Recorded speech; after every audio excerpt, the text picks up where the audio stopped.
7 जिले कवर हुए हैं भारत जोड़ो न्याय यात्रा में पिछले 5 दिन से।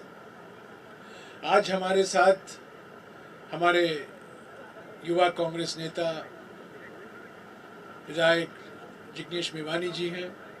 वो आपको गुजरात में भारत जोड़ो न्याय यात्रा का क्या अनुभव रहा है, उसका क्या असर हुआ है, उसके बारे में आपको जानकारी देंगे। मैं यही कहूँगा कि कल विश्राम का दिन है, कल भारत जोड़ो यात्रा नहीं होगा।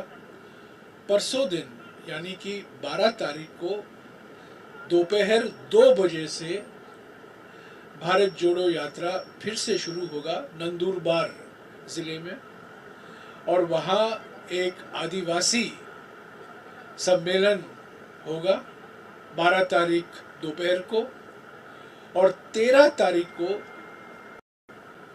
धुले में एक महिला अधिवेशन होगा जहां कांग्रेस अध्यक्ष खड़गे जी और राहुल जी दोनों संबोधित करेंगे।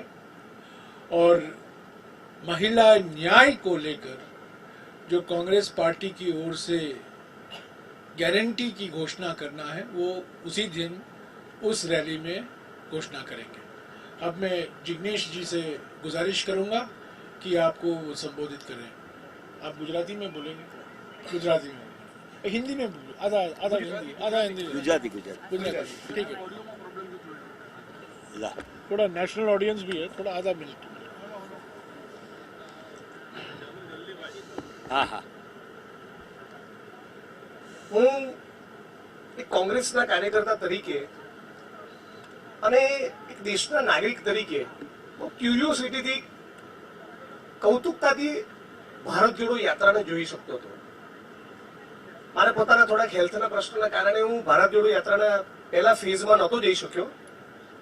હું સતત વિચારતો હતો કે દુનિયાના ઇતિહાસમાં, માનવ સભ્યતાના ઇતિહાસમાં કોઈ પણ જાહેર જીવનનો વ્યક્તિ એ 4000 કિલોમીટર રાષ્ટ્ર નિર્માણ માટે ભાઈચારા, પ્રેમનો અને કોમી એકતાનો સંદેશ લઈને નીકળ્યો હોય, આવો કદાચ માનવ સભ્યતાના ઇતિહાસમાં બીજો કોઈ દાખલો નથી. અને એવા સંજોગોમાં થયું જ્યારે ઉના કાંડથી આપણે બધા વાકેફ છીએ કે ફક્ત દલિત સમાજથી બિલોંગ કરતા હોવાના કારણે દલિત સમાજના 4 નિર્દોષ યુવકોને પોલીસ સ્ટેશનની બહાર ભર બજારમાં એમની ચામડી ઉતારી નાખવામાં આવી. આ ભારત જોડો યાત્રા એવા સમયમાં થઈ હતી કે ફક્ત મુસ્લિમ ધર્મથી બિલોંગ કરતા હોવાના કારણે અનેક મુસ્લિમ સમાજના યુવકોને મોબ લિન્ચિંગમાં સડક ઉપર રેસી નાખવામાં આવ્યા હોય. એવા સમયે ભારત જોડો યાત્રા થઈ જ્યારે બિલ્કિસ બાનોના બળાત્કારીઓને જેલમાંથી છોડી નિર્લજ્જતાપૂર્વક લાડવા ખવડાવવામાં આવ્યા હોય ગુજરાતની અંદર, ગુજરાતની અસ્મિતા અને ગુજરાતના ગૌરવને ખંડિત કરીને. એવા સમયે ભારત જોડો યાત્રા થઈ જ્યારે આરએસએસના એક મંચ પરથી એક માણસ એવું બોલ્યો કે મુસ્લિમ સમાજની સ્ત્રીઓના ડેડ બોડીને બહાર કાઢીને એની પર રેપ કરવો જોઈએ. આ એવા સમયમાં ભારત જોડો યાત્રા થઈ જ્યારે આસામની અંદર એક માણસના મૃતદેહની ઉપર નાચ કરતો હતો. સૂફી સંતોની પરંપરાની આ ભૂમિ, નરસિંહ મહેતાનું ગુજરાત અને નરસિંહ મહેતાનો દેશ, રવિદાસ, નાનક, કબીર, જ્ઞાનદેવ, નામદેવ, તુકારામ આવા ભક્તિ આંદોલનના કવિઓ, સંતો, મહંતોની આ ભૂમિ, ભારત ભૂમિ, જેમાં ગાંધી થયા, સરદાર પટેલ થયા, જેમાં સાવિત્રીબાઈ ફૂલે, જ્યોતિબા ફૂલે, રામાસ્વામી પેરિયાર, કૈયાનકલી, નારાયણ ગુરુ, ડોક્ટર બાબા સાહેબ આંબેડકર જેવા માણસો થયા. એ દેશની અંદર આ પ્રમાણે ધર્મની રાજનીતિ કરી સમાજને સતત હિન્દુ મુસલમાનમાં વિભાજિત કરવામાં આવે આરએસએસ અને ભાજપ દ્વારા, અને આ દેશના આત્મા ઉપર એક પ્રકારનો પ્રહાર કરવામાં આવેલો.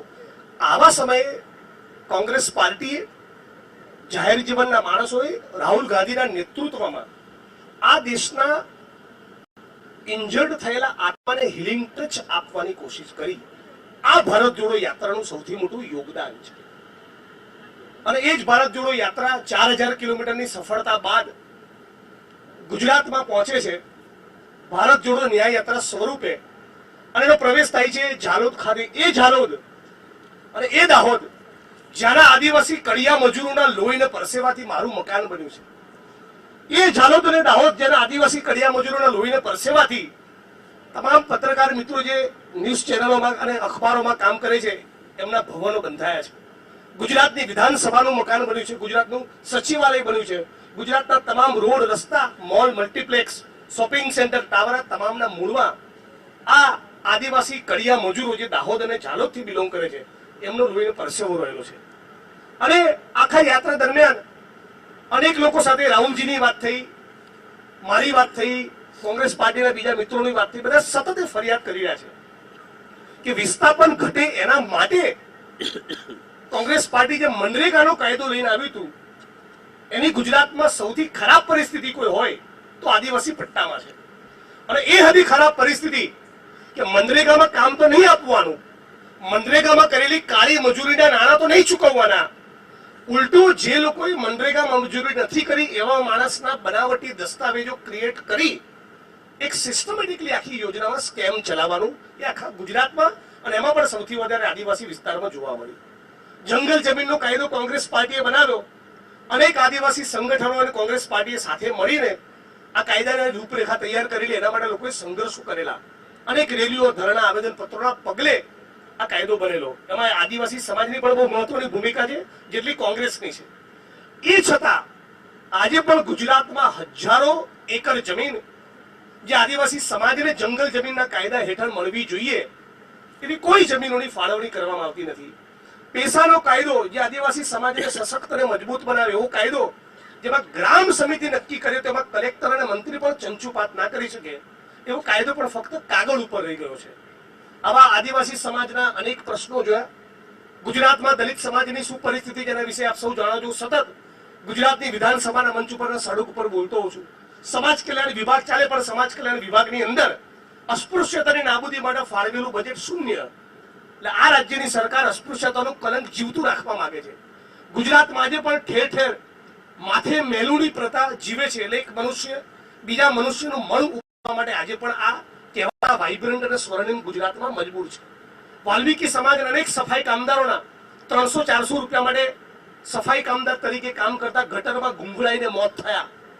અને આ પીડિતો એક પણ વ્યક્તિએ ગટરમાં ના ઉતરવું પડે એવા રોબોટ્સ કેવા આધુનિક મશીનો કે મોડર્ન ટેકનોલોજી વસાવવાના બદલે સફાઈ કામદાર જ્યારે ગટરમાં ઉતરીને મરે છે તેના પીડિત પરિવારો હાઈકોર્ટમાં પિટિશન ફાઇલ કરવી પડે છે સુપ્રીમ કોર્ટની ગાઈડલાઈન પ્રમાણે એમને વળતર ચૂકવાય એના માટે. પણ કદાચ આ સરકારનું માનસ એટલા માટે આવું હશે કે માનનીય નરેન્દ્રભાઈ, મને ખબર છે આ પાઠ તમે એડિટ કરી નાખશો, પણ માનનીય નરેન્દ્રભાઈએ कर्मयोगी नामना पुस्तक में એવું લખેલું કે સફાઈ કર્મીઓ को सफाई काम करने में आध्यात्मिकता का आनंद मिलता है. એટલે જ્યારે માનનીય પ્રધાનમંત્રીનું જ ટેમ્પરામેન્ટ, એમનું માઇન્ડસેટ આવું હોય ત્યારે ગુજરાતની સરકાર અને એમનું સમાજ કલ્યાણ વિભાગ એ કેવી પ્રકારની ભાવના સફાઈ કર્મી ગટર કામદારો માટે ધરાવતી હશે આપણે બધા સમજી શકીએ છીએ. થાનગઢની ઘટના આપણે બધાએ જોયેલી છે.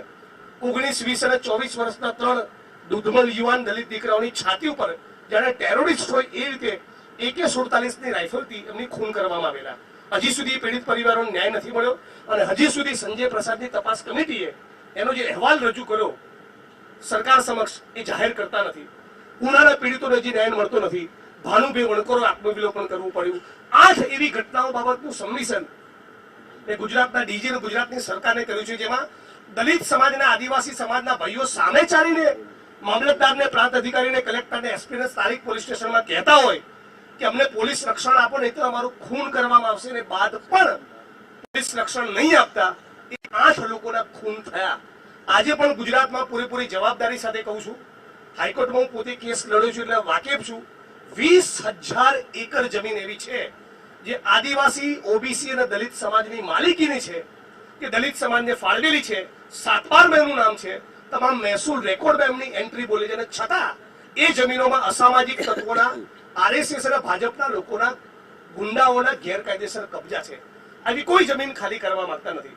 માનનીય પ્રધાનમંત્રી ચૂંટણી આવે ત્યારે ક્યારેક હિન્દુ થઈ જાય અને ક્યારેક ઉત્તર પ્રદેશ જાય તો પાછા ઓબીસી થઈ જાય. કેરળમાં જાય તો એવું બી કે મારી સાથે જુદા પ્રકારની અનટચેબિલિટી પ્રેક્ટિસ કરવામાં આવે છે. બિચારો બહુ પીડિત માણસ છે એટલે જુદા જુદા સ્વરૂપો ધારણ કરતો હોય છે. પણ જ્યારે જાતિ જનગણનાની વાત કરીએ ત્યારે એ પોતે ઓબીસી જેવું ભૂલી જાય છે. જાતિ જનગણના એટલા માટે મહત્વનું છે કે ગુજરાતમાં અને દેશમાં આદિવાસી સમાજની જનસંખ્યા કેટલી છે આપણને ખબર છે. દલિત સમાજની જનસંખ્યા કેટલી આપણને ખબર છે, તો ઓબીસી સમાજની વસ્તી ગણતરી કરવામાં માનનીય પ્રધાનમંત્રીને, ગુજરાતની સરકારને, કેન્દ્રની સરકારને દુખે છે. કેમ? આ જનગણના એટલા માટે કરાવવામાં આવી છે કે દલિત, આદિવાસી, ઓબીસી સમાજને અનામતના પ્રતાપે અત્યાર સુધી જે મળ્યું એ પેલી કેક ઉપર લાલ રંગની, ગુજરાતીમાં જેને તૂટી ફૂટી કહીએ ને, ચેરી, એટલું જ મળ્યું છે. અને તૂટી ફૂટી એ ચેરી પકડાવીને દલિત, આદિવાસી, ઓબીસી સમાજને કેક આખી ભૂલાવી દેવામાં આવી છે. રાહુલ ગાંધી અને કોંગ્રેસ પાર્ટી કેક બતાવવા માંગે છે. કરો વસ્તી ગણતરી, કરો જનસંખ્યાની ગણતરી કે કેટલા આદિવાસી, કેટલા ઓબીસી ને કેટલા દલિત, એટલે ખબર પડે કે પછી આ દલિત, આદિવાસી, ઓબીસી સમાજ જોડે જમીનોની માલિકી કેટલી છે, એમને કોન્ટ્રાક્ટ મળે છે, એમની જોડે પેટ્રોલ પંપ કેટલા, એમની જોડે માઇનિંગ લીઝ કેટલી, એમની જોડે ગેસની એજન્સી કેટલી, એમની જોડે સત્તા અને સંપત્તિ કેટલી, એમના કેટલા માણસો મીડિયામાં અને ન્યાય તંત્રમાં.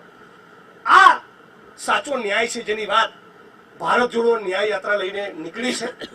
અને આ મુદ્દે સરકારનું, નરેન્દ્રભાઈનું, આરએસએસનું, ભાજપનું સદંતર મૌન છે. એટલે વોટ લેવા હોય ત્યારે ઓબીસી થવાનું, વોટ લેવા હોય ત્યારે દલિત અને આદિવાસીની વાત કરવાની, પણ જ્યારે દલિત, આદિવાસી, ઓબીસી સમાજ જીવનમાં ક્રાંતિકારી પરિવર્તન આવે એવો જાતિ જનગણનાનો મુદ્દો હોય ત્યારે છટકી જવાનું. આ બધા જ મુદ્દાઓને લઈને ભારત જોડો યાત્રા નીકળી છે. આપણે બધા જાણીએ છીએ કે દેશમાં મોંઘવારીની ચરમસીમા ઉપર છે, બેરોજગારીની ચરમસીમા ઉપર છે. માનનીય પ્રધાનમંત્રી દર વર્ષે 2 કરોડ રોજગારની વાત કરી. આજે 10 વર્ષ થયા, એ હિસાબે 20 કરોડ રોજગાર ઉભા કરવાના હતા. 20 કરોડ રોજગાર તો ના આપ્યા, પણ જીએસટી, નોટબંધી અને એમની અર્થનીતિના કારણે, ફક્ત કોર્પોરેટ હાઉસીસને સાચવવાની એમની જનવિરોધી અર્થનીતિના કારણે ઉલટા દેશમાં 5 થી 6 કરોડ લોકોના રોજગાર છીનવાઈ ગયા. મનરેગા શ્રમિકોના, મનરેગાના યુનિયનના લોકોની સતત ડિમાન્ડ છે કે મનરેગાનું બજેટ 2 લાખ કરોડ કરવામાં આવે. ઉલટું નરેન્દ્રભાઈએ એમની સરકારે એનું બજેટ ઘટાડીને 60,000 કરી નાખ્યું. સ્મોલ અને મીડિયમ સ્કેલ ઇન્ડસ્ટ્રીઝ બંધ થઈ ગઈ.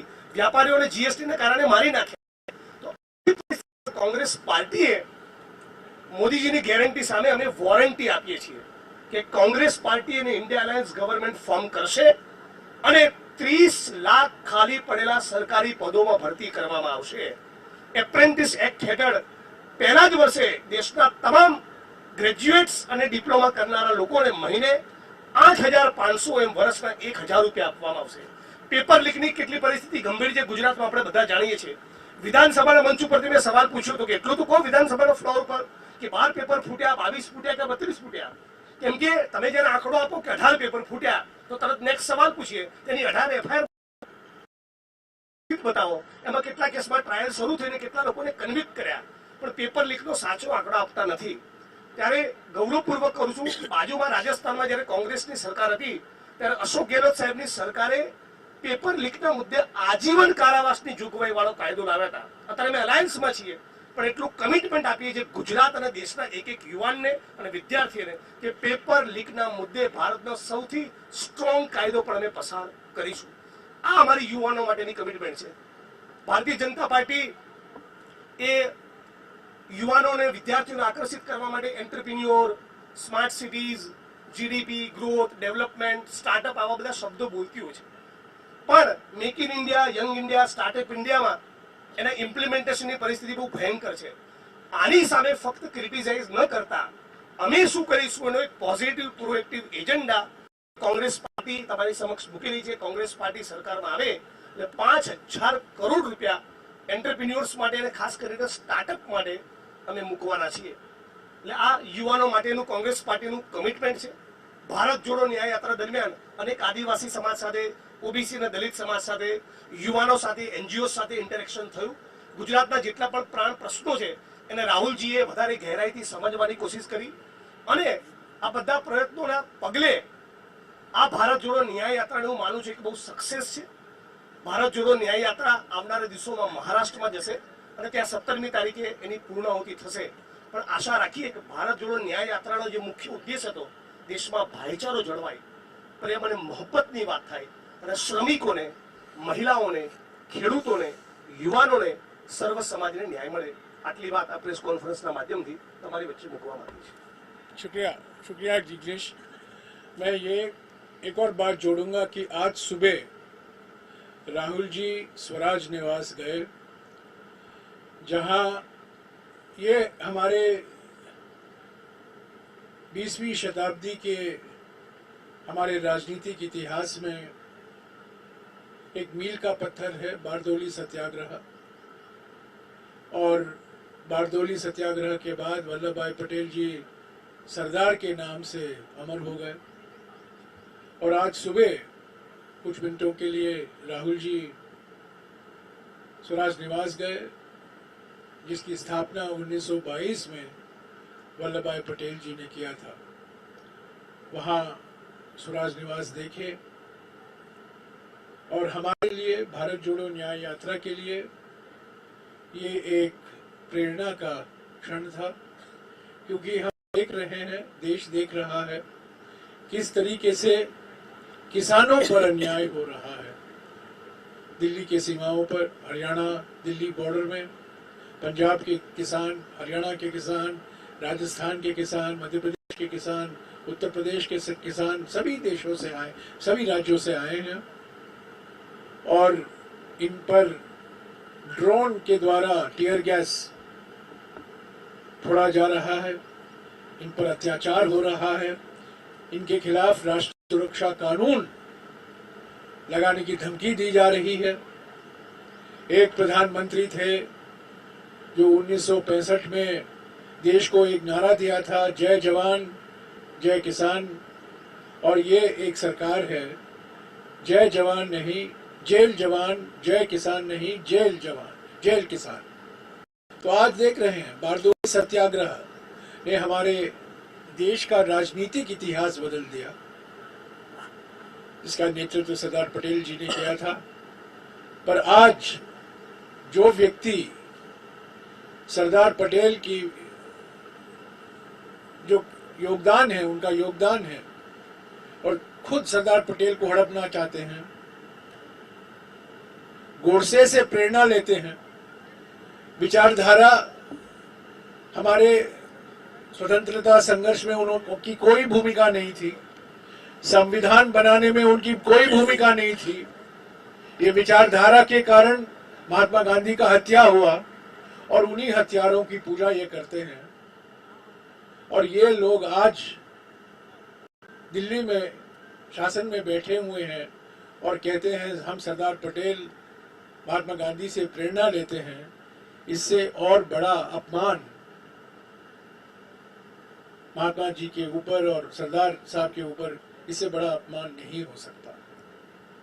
तो साथियों, भारत जोड़ो न्याय यात्रा मैं समझता हूँ गुजरात में खास तौर से हमारे संगठन के लिए एक बूस्टर डोज है। हमारे संगठन में नई जान आई है। चुनाव तो आने वाले हैं, चुनाव तो हम लड़ेंगे, चुनाव जीतेंगे, चुनाव हारेंगे, ये चलता रहेगा। पर भारत जोड़ो यात्रा और अब भारत जोड़ो न्याय यात्रा, ये एक लंबे समय तक हमें इसको बरकरार रखना है, क्योंकि ये वैचारिक यात्रा है, विचारधारा की यात्रा है।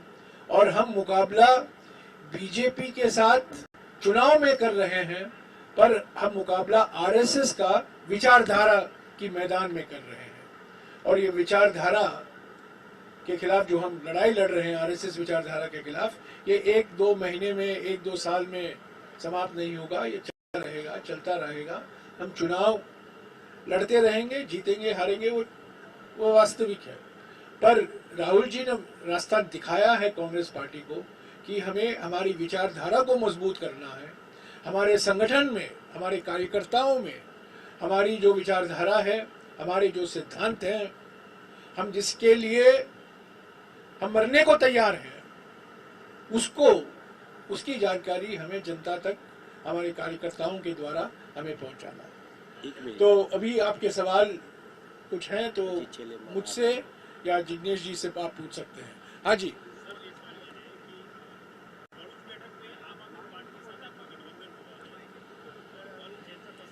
मैं यहाँ विचारधारा की बात कर रहा हूँ और आप यहाँ गठबंधन की बात कर रहे हैं। जमीन आसमान का फर्क है। पूछिए। पर कौन?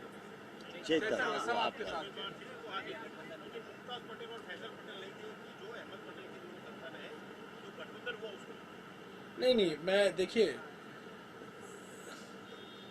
वास्तविक है कुछ मायूसी कि हम भरूच नहीं लड़ रहे हैं, वास्तविक है, क्योंकि ये सीट अहमद पटेल जी के नाम से जुड़ा हुआ है। हालांकि वो 40 साल से हम वो सीट जीते नहीं हैं, वो अलग बात है, पर फिर भी वो सीट अहमद पटेल के नाम से जुड़ा हुआ है। तो मुझे भी कुछ उदासी हुई, मुझे भी मायूसी हुई जब गठबंधन में हमने आम आदमी पार्टी को वो सीट दिया है, ये वास्तविक है। पर मैं नहीं समझता हूँ फैजल से या मुमताज़ से कोई ऐसे बयान आए हैं, उन्होंने मायूसी जताई है, वो वास्तविक है, मैं भी समझता हूँ।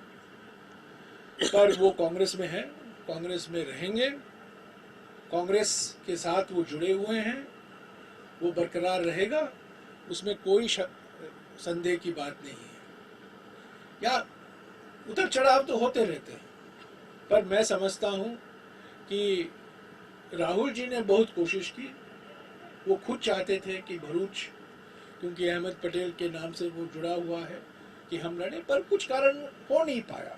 देखिए, जब आप गठबंधन में होते हैं, गठबंधन में कुछ देना पड़ता है, कुछ लेना पड़ता है, कुछ कॉम्प्रोमाइज की जरूरत पड़ती है।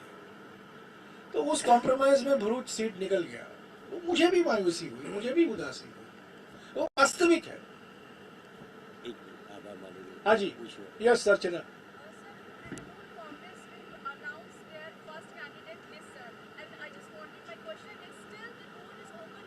Tomorrow 6 p.m. is the meeting of the Central Election Committee. So tomorrow evening you can expect the second list. That's your question? TMC is announcing their first list. TMC. So I wanted to ask that door is still open for TMC. TMC के बारे में मैं कुछ कहूँगा। मैंने हमेशा कहा है, पिछले 2 महीने से मैं कह रहा हूँ कि हमारे दरवाजे हमेशा खुले हैं, हमारी खिड़कियां खुली हैं, दरवाजे भी खुले हैं, क्योंकि टीएमसी की एक बहुत बड़ी भूमिका रही है, महत्वपूर्ण भूमिका रही है इंडिया गठबंधन बनाने में। पटना में, मुंबई में, बेंगलुरु में और दिल्ली में ममता बनर्जी ने खुद भाग लिया। इस जनबंधन को इंडिया नाम देने में भी उनकी भूमिका रही है। और हमेशा ममता जी ने कहा है कि मेरी प्राथमिकता बीजेपी को हराना है, मैं इंडिया गठबंधन जनबंधन में हूं। तो मैंने हमेशा कहा है कि हम चाहते हैं कि 8 सीट शेयरिंग फॉर्मूला हो टीएमसी के साथ, पर जब सीट शेयरिंग फॉर्मूला होता है तो वो सम्मानजनक होना चाहिए, एक तरफा नहीं होना चाहिए। ऐसा नहीं कि आप घोषणा कर दिया कि ये सीट शेयरिंग फॉर्मूला है। सीट शेयरिंग से बातचीत होती है, उसके बारे में बातचीत में हम कुछ देते हैं, कुछ लेते हैं। ऐसा नहीं है कि हमने पश्चिम बंगाल में वीआरएस ले दिया है, हमने वीआरएस नहीं लिया है। एक जमाने में 40% वोट हमारा कांग्रेस पार्टी का था और टीएमसी ने ज्यादातर वो वोट ले गई है। पर टीएमसी का पूरा नाम क्या है? तृणमूल पार्टी नहीं है, तृणमूल कांग्रेस है। कांग्रेस का नाम टीएमसी में है, तो टीएमसी जानती है कि कांग्रेस के नाम पर वोट पड़ते हैं, समर्थन है। अफसोस की बात है कि आज तक हमने सीट शेयरिंग फॉर्मूला उनके साथ हम नहीं कर पाए। हम चाहते थे, मैंने बार बार कहा है, आज भी दोहराऊंगा कि एक तरफा सीट शेयरिंग फॉर्मूला की घोषणा नहीं होनी चाहिए। ईमानदारी से हम बात करें, खुले मन से और बड़े दिल से हम बात करें, और जो आपको स्वीकार है और हमें स्वीकार है उसके आधार पर एक फॉर्मूला तय करें। वो नहीं हो पाया है। क्या ये अंतिम निर्णायक कदम है टीएमसी की ओर से? मैं नहीं कह सकता, पर कांग्रेस पार्टी तैयार है आखिरी वक्त तक एक समझौता के लिए, पर वो समझौता सम्मानजनक समझौता होना चाहिए, एक तरफा नहीं होना चाहिए, बातचीत का नतीजा होना चाहिए। आपको जवाब मिल गया? ठीक है, आभार मानने- और इसको और कुछ सवाल?